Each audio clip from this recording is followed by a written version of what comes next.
ഇപ്പോൾ പി സതീദേവി സംസാരിക്കുന്നുണ്ട്. അതിലേക്ക് ഒരു പ്രവർത്തകനെയാണ് ഇപ്പോൾ പോലീസ് പിടികൂടിയിട്ടുള്ളത്.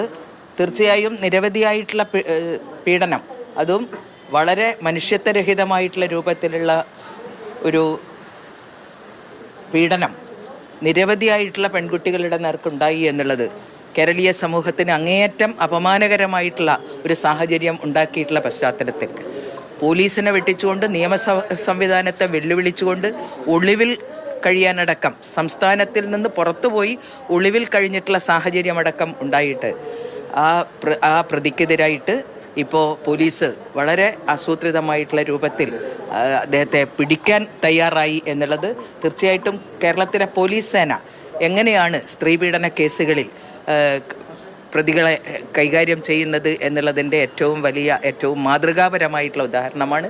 തീർച്ചയായും പോലീസ് സംവിധാനം ഇത്രയും കൃത്യനിഷ്ഠയോടുകൂടിയിട്ട്, ഇത്രയും ജാഗ്രതയോടുകൂടി ഈ പീഡന കേസുകളിൽ കൈകാര്യം ചെയ്യുന്നു, സ്ത്രീകൾക്ക് പരിരക്ഷ കൊടുക്കുന്നതിന് വേണ്ടിയിട്ടുള്ള ഒരു സാഹചര്യം കേരളത്തിൽ ഉണ്ടാകുന്നു എന്നുള്ളത് വളരെ അഭിമാനകരമായിട്ടുള്ള കാര്യമാണ്. തീർച്ചയായിട്ടും പോലീസ് സംവിധാനത്തിന് വലിയ രൂപത്തിൽ ഇത് അഭിമാനകരവും ഏറ്റവും മാതൃകാപരമായിട്ടുള്ള ഒരു സാഹചര്യമാണ് പോലീസിന്റെ ഭാഗത്ത് നിന്നുണ്ടായിട്ടുള്ളത്.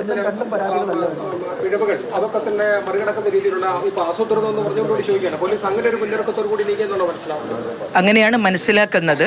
കാരണം മുൻപ് പരാതികൾ ഉണ്ടായ സമയത്ത് പോലീസ് അറസ്റ്റ് ചെയ്യുന്നതിന് വേണ്ടിയിട്ടുള്ള നീക്കത്തെ നിന്ന് രക്ഷപ്പെടുന്നതിന് വേണ്ടിയിട്ട് മറ്റ് സംസ്ഥാനങ്ങളിൽ പോയി ആരുടെയൊക്കെയോ വൻകിടക്കാരുടെ പരിരക്ഷ അദ്ദേഹത്തിന് ലഭിച്ചു എന്നാണ് കരുതുന്നത്. അപ്പോൾ അത്തരമൊരു സാഹചര്യത്തിലാണ് ഇപ്പം മൂന്നാമതൊരു പരാതി ഉയർന്നു വന്ന സമയത്ത് വളരെ കരുതലോടുകൂടി പോലീസിൻ്റെ ഭാഗത്തുനിന്ന് നീക്കമുണ്ടായി.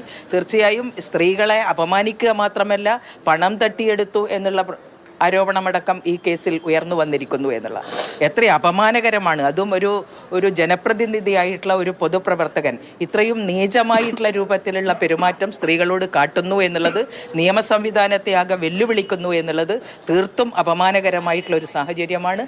വനിതാ കമ്മീഷന്റെ ഭാഗത്തു നിന്നുള്ള പ്രതികരണമാണ് ഇപ്പോൾ കേട്ടത്.